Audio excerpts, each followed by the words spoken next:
Assassin's Creed is Ubisoft Montreal's big title for this holiday, and it promises an open world where you get to play as an assassin. You can choose how you want to kill people. You can kill anyone you want in any of the 3 major cities that they have that are built around historical times during the Crusades. And unfortunately, it doesn't actually live up to most of the promise. And in fact, Assassin's Creed is probably one of the top 5 most disappointing games of all time when you consider its potential. You play as Altair, a member of the Assassins organization. Now this is a real organization, and actually the name for Assassin came from this organization back during the time of the Crusades. And most of the things that you see in Assassin's Creed are based on historical fact. If you look at old pictures of Jerusalem, for example, when you see the city, they actually match up very well. All of the figures that are assassinated in this game are actually historical figures that disappeared around the time that the game took place. They don't necessarily have been killed or died in history, but they did have a disappearance around that time.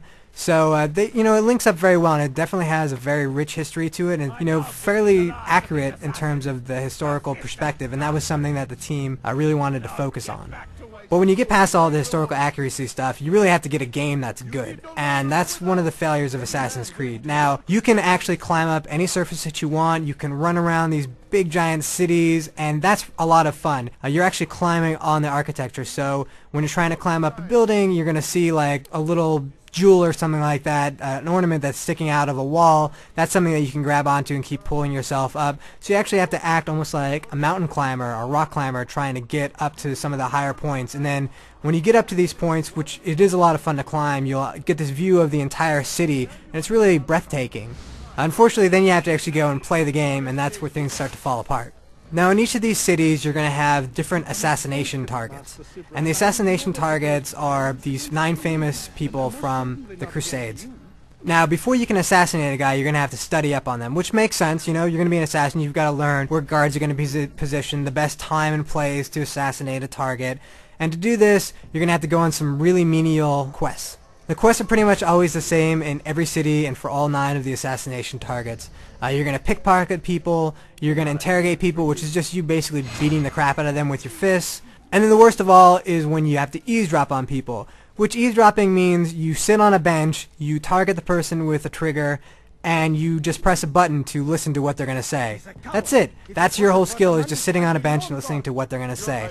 Now, it is true that as you progress further in the game, the guards get more and more aware that there's an assassin in the city, so you have to be careful. You can't run around the streets knocking people over, causing trouble. The guards are going to spot you, and they're going to start coming after you. But when they do, it doesn't matter because you're a master of the blade, so once you get a hang of the combat system, you can pretty much take care of every guard in the city, and if not, you can run from rooftop to rooftop trying to hide. And what you see in the top left corner is your stealth meter. When it turns yellow, it means that you're in an area where guards are somewhat aware that there's somebody in the city that shouldn't be in the city. So if you do anything really crazy, like stab somebody out in public, they're going to notice and immediately start chasing you. When it turns red and it starts blinking, it means that guards are aware that there's an assassin a few feet away from them. They're on the lookout for anything. So even if you bump into somebody or you just look nasty at somebody, they're going to come right after you. When you're getting chased, you generally want to get up onto the rooftops. And this is a pretty cool thing where you're just going to be hopping from roof to roof, trying to get away from them. And you want to break their line of sight, and that's by climbing up buildings, moving quickly, getting behind structures, and as soon as the line of sight is broken, your meter on the left goes to yellow, and at that point you want to hide inside a bale of hay and just basically wait until they get tired of looking for you. And it takes, about 10 or 15 seconds before they get tired of it, and then you're free to go about your business. Now, in small spurts, this is kind of cool to pickpocket a guy here or there, or to run up and just assassinate somebody for no reason, just some guy on the street, or to sneak along the rooftops and take out all of the archers. But when you consider that this is all you're going to be doing for 10 to 15 hours of the game, it does get a little bit repetitive, which is unfortunate because the main assassination quests are actually really cool.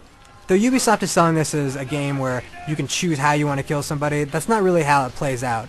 You're going to have one specific time and one specific area where you're going to be able to assassinate your main target.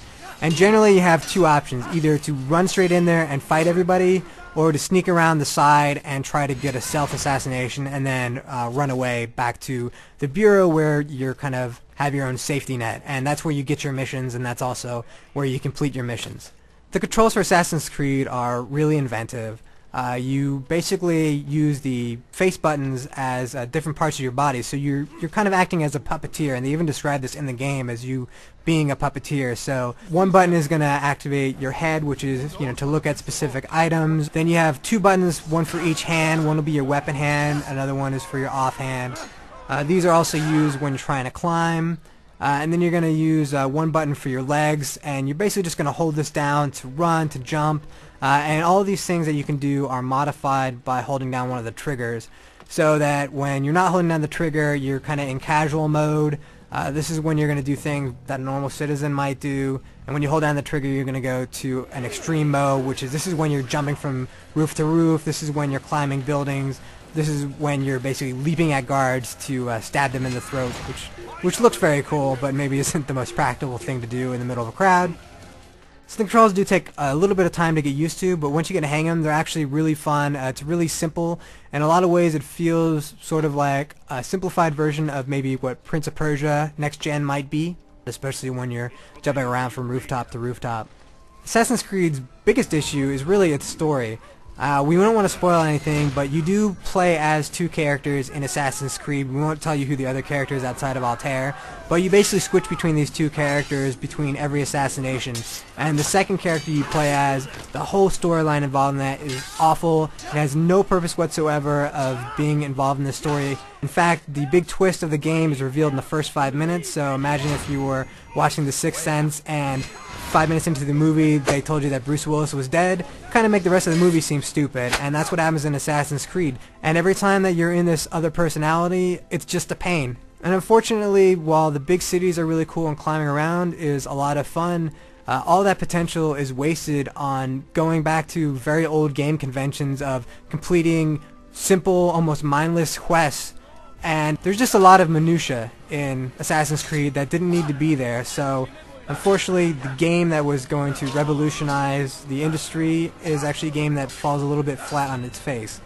That doesn't mean that you can't enjoy Assassin's Creed, and some people certainly will get a lot of joy out of this game, but there are just far too many areas where the game goes wrong to really give it a very high recommendation. Assassin's Creed is the kind of game where you're better off probably renting it for a weekend than actually spending $60 to buy it and own it forever, because you're only going to want to play it once, and you may not even want to finish it at that. For the full written review of Assassin's Creed, you can check it out on IGN.com.